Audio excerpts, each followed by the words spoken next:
Herkese salam, kanalıma xoş gəlmisiniz. Biz bugün fonetikanı öyrənirik, amma fonetikanı sıfırdan öyrənirik. Yəni şagirdlərin başa düşəcəyi dildə ən sadə və ən xırda detalına qədər izah eləməyə çalışacağam. Videonun uzun olacağını düşünürəm. Ona görə qısa-qısa partlar şəklində paylaşacağam. Ümid edirəm ki, başa düşərsiniz və fikirlərinizi mənimlə bölüşərsiniz. Fonetika nədir? Fonetika səs haqqında elmdir. Elə fonetika sözünün tərkibinə baxdıqda biz nə görürük? Deməli, fone səs deməkdir. Tika isə elm deməkdir. Yəni səs haqqında elm. Və məhz fonetikanın iki predmenti var. Birincisi səsdir, ikincisi hərfdir. Və fonetikada biz bunları fərqləndirmək üçün bunları fərqli yazacağıq. Yəni, məsələn, hərfin nə olduğunu hər halda bilirik ki, hərfi yazırıq və görürük, səsi deyirik və eşidirik. Amma yazıda bunu başqa cür göstərəcəyik. Yəni, bu A hərfi olacaq və bunun biz səs formasını görmək istəyiriksə, transkripsiya adlandırdığımız bu işarədən istifadə eləyəcəyik və onu məhz belə görəcəyik. Yəni, biz bu formada gördüyümüz şey hərfdir, bu formada gördüyümüz olacaq bizim səsimiz. Və bu hərflər yazıda başqa cür yazılsa belə, sözün tərkibində səsləndiriləndə fərqli cür səslənə bilərlər. Yəni, O kimi məsələn yazdığımız hərfi biz A səsi kimi görə bilərik. Amma bu ola bilər ki, O hərfini elə O səsi kimi də görək.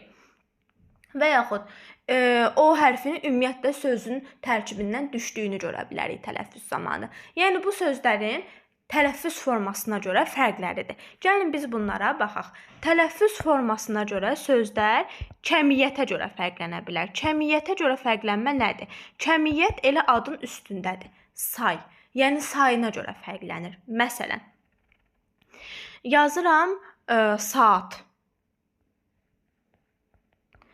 2 dənə A ilə yazdım. Amma tələffüzdə nə edəcəm? Bunun biri düşəcək. Olacaq nə? Saat. Burada da uzanma var. Uzanma haqqında birazdan danışacağıq.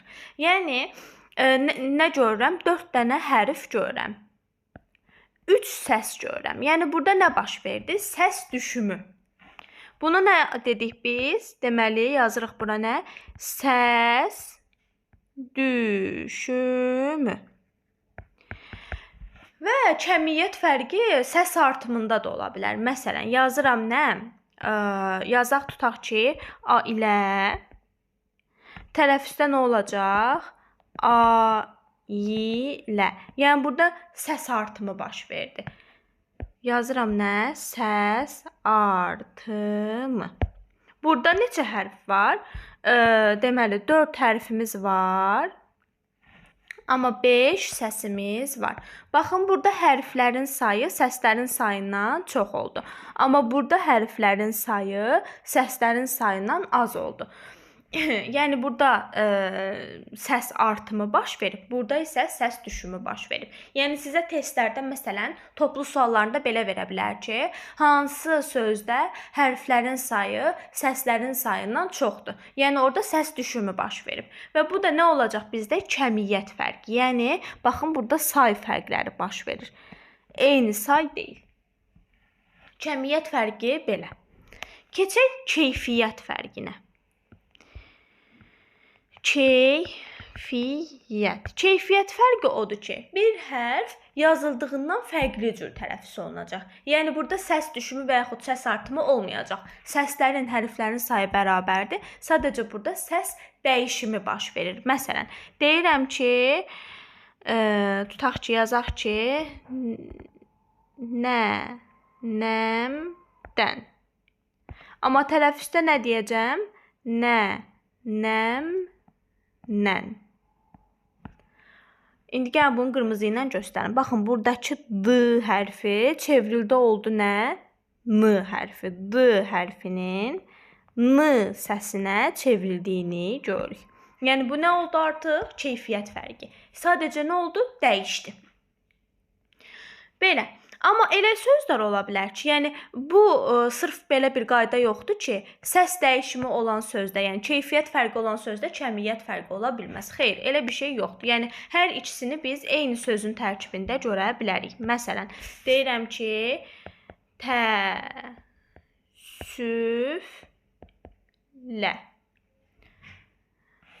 burada yox, burada kəmiyyət, keyfiyyət bir yerdə olmur. Prosta səs həm səs düşümü, həm səs artımı, həm də səs dəyişməsi, yəni keyfiyyət fərqi eyni sözdə öz əksini tapır. Baxın, təəssüflə. Nə oldu burada? Baxın, 2 ədən biri düşdü, səs düşümü baş verdi. Burada n yox idi. Üzr istəyirəm. Burada n yox idi. Bura artıq n əlavə olundu. Səs artımı gəldi. Həmçinin bu l burada n hərfi ilə əvəzləndi. Yəni bu fonetik hadisələrin hər üçü səs düşümü, səs artımı, həmçinin keyfiyyət fərqi burada hər üçü öz əksini bir dənə sözdə tapdı. Bu bizim oldu sözlərdə olan kəmiyyət, keyfiyyət fərqlərimiz. İndi gəlin keçək, başlayaq ümumi saitlərdən danışmağa. Saitlər. Saitlər. Saitlər haqqında ümumiyyətlə onu deyim ki, saitlər və samitləri bir-birindən fərqləndirmək lazımdır. Saitlər elə səslərdir ki, onlar hər hansı bir, belə deyim də, maneəyə rast gəlmədən tələffüz olunurlar. Amma samitlərdə bu belə deyil. Ona görə onlar daha biraz sərt tələffüz olunur. Saitlər isə axıcı tələffüz olunurlar. Və dilimizdə sadəcə və sadəcə 9 sait səsimiz var. 9 sait səs. Və biz bu saitləri müxtəlif qruplara görə böləcəyik. Ən birinci, deməli, qalın saitlərimiz, həmçinin dil arxası və dil önündə deyirik biz bu saitlərə. Və incə saitlərimiz var. İncə. Qalın saitlərimiz A, I, O və U-dur. İncə saitlərimiz Ə, İ, Ö və Ü-dür. Bir dənə də dil ortası saitimiz var. Dil ortası. Bu E saitimizdir və bu E saiti biz incə saitlərin içərisinə əlavə eləyirik. Həmçinin keçirik nəyə? Dodaqlanan saitlərimiz, dodaqların vəziyyətinə görə də dodaqlanan və dodaqlanmayan saitlərimiz var. Bu hissələr bilirəm sadədir. Sadəcə olaraq mən yenə də deyirəm, sıfırdan izah eləyirik deyənə hər birini burada qeyd eləyəcəm. Dodaqlanan saitlərimiz O, U, Ö və Ü saitləridir. A, I, E, Ə, İ. Bunlar isə dodaqlanmayan saitlərimizdir. Dodağın vəziyyətinə görə bunlar müəyyən olunur. Həmçinin bizdə var nə? Açıq və qapalı saitlərimiz. Açıq saitlərimiz odur ki, biz bunları tələffüz eləyəndə heç bir, yəni dişimizi sadəcə aralı saxlayırıq. Amma qapalı saitlərdə dişlər bağlı olur. Yəni biz bunları ağzımız, yəni dişlərimiz aralı vəziyyətdə tələffüz eləyə bilmirik. Qapalıları. Açıqlarda isə belə bir şey yoxdur. Qapalı saitlərimiz I, İ, U və Ü saitləridir. A, O, E, Ə, Ö. Bunlar isə bizim olacaq açıq saitlərimiz. Yəni, saitlərin, belə deyim də, bölgüsü məhz bu formada aparılır. Sadəcə sizdən diqqət etmək lazım. Məsələn, ən adi bir sual deyim. MİQ-in 2026-cı ilində, yəni elə bir sual düşmüşdü ki, hansı sözdə bütün saitlər açıqdır, yəni tam elə düşməmişdi. Belə bir şeydir də, yəni. Belə tip bir formadaydı. Sadəcə sözləri bizə tələffüz formasına diqqət eləmək lazım gələcəkdir. Məsələn, bizdə də saitlərlə bağlı çaşdırıla biləcək tək məqamlar elə tələffüz formasına görə müəyyən olunacaqdır. Belə saitlərdən, onların bölgüsündən danışdıq. Gəlin keçək saitlərin əsas xüsusiyyətlərinə. Saitin ən əsas xüsusiyyəti onun uzun tələffüz olunmasıdır. Uzanma. Uzanmanı biz yazanda 2 nöqtə ilə göstərməliyik, qoşa nöqtə. Məsələn, bu A-dır, yəni qısa tələffüz olunan A-dır.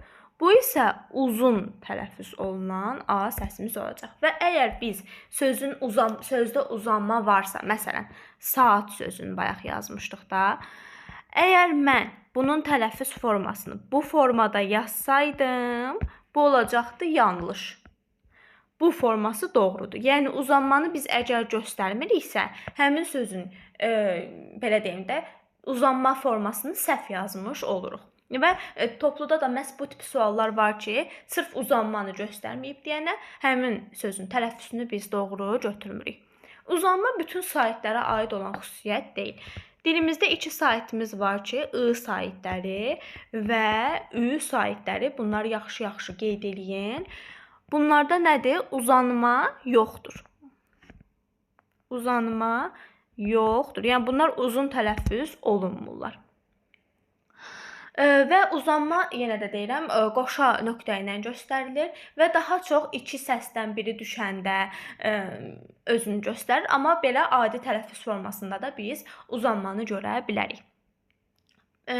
Bəzi testlərdə və yaxud əvvəlki qaydalara əsasən elə götürürlər ki, sözün tərkibində əgər ov və öv birləşməsi varsa, həmin sözdə uzanma var. Bu səhvdir. Məsələn, dovşan. Bu sözü belə yazırıq, elə dovşan da tələffüz eləyirik. Yəni burada hər hansı bir düşmə və uzun tələffüz olunmadan söz gedə bilməz. Yəni bu əvvəlki qaydada belə idi, indiki qaydada bu belə deyil. Sadəcə bəzi şagirdlərimiz hələ də bunu çaşdırırlar və mən onları qınamıram. Çünki biz əslində gündəlik həyatımızda bunu səhv tələffüz edirik. Elə dovşan deyirik deyənə şagirdlər də bunu belə qavrayırlar. Amma belə deyil. Yəni dovşandır, dovğadır, dövlətdir, bu tip sözlərdir. Necə yazılacaqsa elə də tələffüz olunacaq. Yəni bu sözlərdə nədir? Uzanma yoxdur. Yəni bu söz necə yazılırsa elə də tələffüz olunur. Amma bu o demək deyil ki, ov öv birləşməsi olan sözlərdə heç bir dəyişiklik ola bilməz. Belə bir şey yoxdur. Məsələn, gəlin bir dənə nümunə götürək. Elə dovşan sözünə bir dənə şəkil çıxartıraq. Səhv yazdım. Dovşandan yazıram. Tələffüzdə də verirəm dovşan. Sizi çaşdırmaq üçün gəlib deyəcək ki, bu sözün yazılışı və deyilişi arasında fərq yoxdur. Siz də məhz bu hissəyə baxacaqsınız, heç bura baxmayacaqsınız. Amma diqqətlə baxsaz görəcəksiniz ki, buradakıdır, burada n kimi tələffüz olunur və ona görə də bu sözdə məsələn yazılış və deyiliş arasında fərq var. Amma siz bura baxacaqsınız, yəni bunu görməyə bilərsiniz. Ona görə belə suallarda diqqətli olmaq lazımdır. Yəni mən sırf ov övə baxın və variantı seçim belə deyil. Bəlkə sizdən başqa şey istəyir. Ona görə testlərdə diqqətli olmaq lazımdır.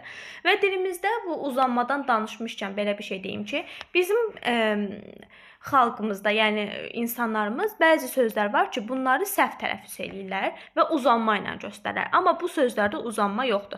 Xüsusi olaraq bunu yazım. Uzanma olmayan sözlər. Diqqətli olaq. Məsələn, vitamin. Vitamin deyil. Elə belə də yazılır, belə də deyilir. Hesab. Məsələn, hesab, heca, təsadüfən. Baxın, təsadüf sözündə var uzanma, amma təsadüfən sözündə yoxdur. Və s. Məsələn, bu tip sözlərdir ki, bunlarda uzanma yoxdur. Hesab, heca, təsadüfən, vitamin, hesab belə olmayacaq. Yəni bu sözlərdə uzanma yoxdur. Hətta səhv eləmirəmsə, bu vitamin sözü yaxın illərin birində buraxılış imtahanına düşmüşdü. Belə. Gəlin indi danışaq, deməli, sait qoşalığından. Saitlər və eyni zamanda samitlər qoşalığına görə iki yerə bölünəcəklər. Eyni cinsli qoşa saitli sözlər. Yazaq. Eyni cinsli qoşa saitli. Eyni zamanda var müxtəlif cinsli qoşa saitli sözlər. Eyni cinslilər haqqında danışacağım. Müxtəlif cinsləri isə mən rahat yadda saxlayaq deyənə 4 qrupa bölmüşəm və həmin o böldüyüm üsulu da sizə bölüşəcəm. Əvvəlcə gəlin danışaq eyni cinsli qoşa saitli sözlərdən. İndi buradan bir təzə səhifə açım, yazım. Eyni cinsli.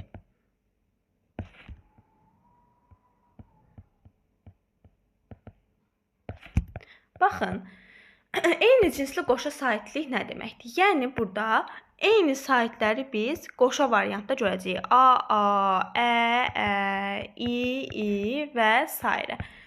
Bunların sadəcə bir dənə qaydası var ki, eyni cinsli qoşa saitli sözlərdə biri düşəcək,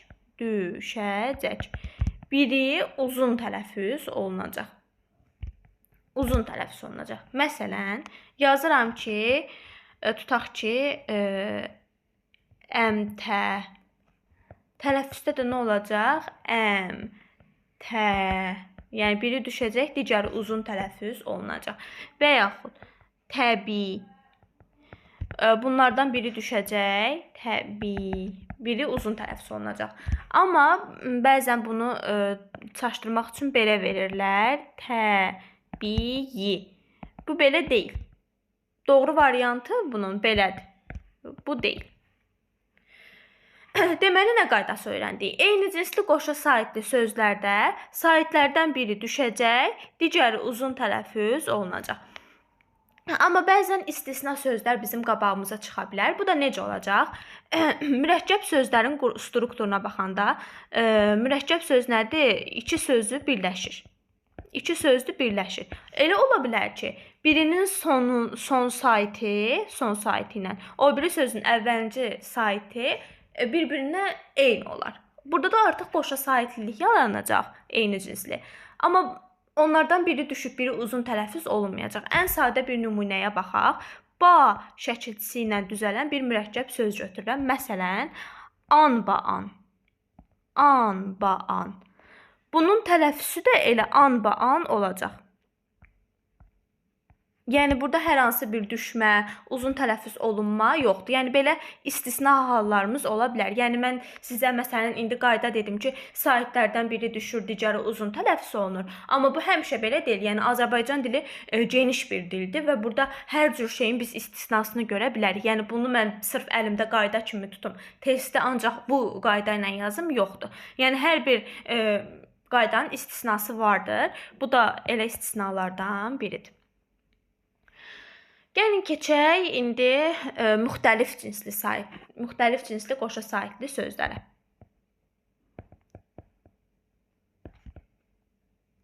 Elə saitlərlə də məncə bu videonu yekunlaşdıraram. Digər videoda artıq samitlər haqqında danışarıq. Müxtəlif cinsli qoşa saitli sözlər. Bu saitləri mən yenə də deyirəm, qruplara bölmüşəm. Birinci qrup sözlərdə y samitə əlavə olunan sözlərdir. Bunlarda da daha çox i saiti var. I ilə a və i, daha sonra ə və i və a, daha doğrusu, i və o və s. Və s. Yəni, bunlarda nə olur? Bunlar elə bir dostdular, küsürlər aralarına y girir. Məsələn, deyirəm, ailə yazıram, ailə. Ailə tələffüz edirəm. Radio yazıram, radio tələffüz edirəm. Sonra iyanə yazıram, bir dənə nümunə yazım, məsələn. İyanə tələffüz edirəm. Yəni, burada nə olur? Sait səslərin arasına bir dənə y samiti daxil olur. İkinci qrup sözlərdə isə bunlar yazılış və deyiliş arasında fərq yoxdur. Fərq yoxdur. Yəni, necə yazılırsa elə də tələffüz olunur. Məsələn, belə yazım da, aeroport. Bunlar necə yazılırsa, elə də tələffüz olunacaq. Və yaxud, məsələn, okean. Sonra şagirdlərin ən çox səhv saldığı sözlər. Bir dəqiqə bunu da yazım. Müəllim. Müəllim yazıram, müəllim deyirəm. Yəni, burada hər hansı bir düşmə, uzun tələffüz olunma olmayacaq. Və yaxud yazıram nə? Müavin yazıram, elə müavin də tələffüz eləyəcəm. Yəni, necə yazılırsa, elə də tələffüz olunacaq. Üçüncü qrup sözlərdə bunlar mürəkkəb sözlər olurlar, mürəkkəb söz.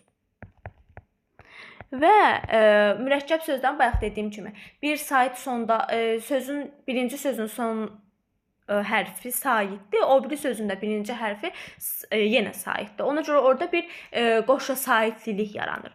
Və bu qoşa saitlilikdə də deməli biri düşəcək onlardan, amma heç bir fərq olmayacaq. Bunlar da hansı sözlərdir? Bacı, oğlu, əmi oğlu, əli açıq, dayı oğlu və s. Baxın bu sözlərdir. Nə olur burada? Bu düşəcək, heç bu uzanmada olmayacaq. Bacı oğlu belə tələffüz olunacaq. Əl açıq. Görürsüz? Bu əl açıq bura gedirik. Burada nə olacaq? Əmi oğlu. Yəni saitlərdən biri düşür, digəri də uzun tələffüz olunmadan, yəni tələffüz olunacaq. Bir də bu mürəkkəb sözlərdən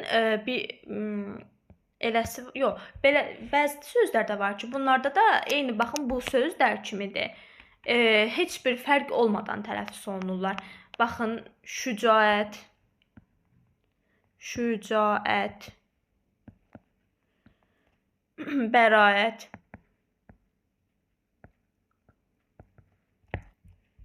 memuar və s. Bunlarda da hər hansı bir fərq olmadan, uzun tələffüz olunmadan necə yazılırsa, elə də tələffüz olunacaq. Yəni saitlər haqqında bu qədər. Bir dənə də saitlərdən sonra ahəng qanununda danışım, çünki o da saitlərlə bağlıdır. Sonra da yekunlaşdıraq. Ahəng qanunu. Ahəng qanunu nədir? Ahəng qanunu qalın və yaxud incə saitlərin bir-birini izləməsidir. Məsələn, deyirəm ki, tutaq ki, kitab sözündə bir qalın sait var, bir incə sait var. Burada ahəng qanunu pozulub. Amma məsələn, deyirəm ki, alma sözündə ahəng qanunu pozulmayıb, çünki hər ikisində də qalın saitlər gəlir. Amma ahəng qanunu heç bu sadə qaydadır. Ahəng qanununda belə bir şey var ki, ahəng qanunu bir var kökdə pozulsun, bir də var şəkilçidə pozulsun. Bundan ehtiyatlı olmaq lazımdır. Məsələn, bu daha çox nədə olur? Tutaq ki, kitab sözündə ahəng qanunu pozulub, amma burada şəkilçiyə görə pozulmayıb ki, kökün özündə pozulub. Şəkilçidə pozulma yoxdur. Almalar sözündə. Yəni şəkilçi hər hansı bir ahəng qanunu pozmayıb və burada həm şəkilçidə, həm kökdə ahəng qanunu özünü qoruyur. Amma elə ola bilər ki, burada məsələn şəkilçi götürürəm, bir dənə bir variantlı şəkilçidir, bu gil şəkilçisi. Nənə sözünə qoşulsa, nənə sözünə qoşulsa. Nənə, gil. Burada hər hansı bir ahəng qanununda pozulma baş verməyəcək. Amma burada məsələn baba sözünə gil şəkilçisini artırsam, əslində kökdə hər hansı bir ahəng qanununun pozulma faktını biz görmürük. Amma leksik şəkilçi artırıram bir variantlı, burada avtomatik ahəng qanunu pozulmuş olacaq. Və bunun da pozulma səbəbi onun kökü deyil, şəkilçisinə görə pozulur. Yəni buradan biraz ehtiyatlı olmaq lazımdır ki, ahəng qanunu kökdə mi pozulub, şəkilçiyə görə mi pozulub? Belə şeylərdən ehtiyatlı olmaq lazımdır. Belə saitlər haqqında ümumi danışdım, ahəng qanunu haqqında ümumi məlumat verdim, fonetika haqqında da verdim məlumat. Belə, növbəti videoda artıq biz nədən danışacağıq? Samitlərdən, samit qoşalıqlarından, hecadan və vurğudan və beləliklə də fonetikanı yekunlaşdırmış olacağıq.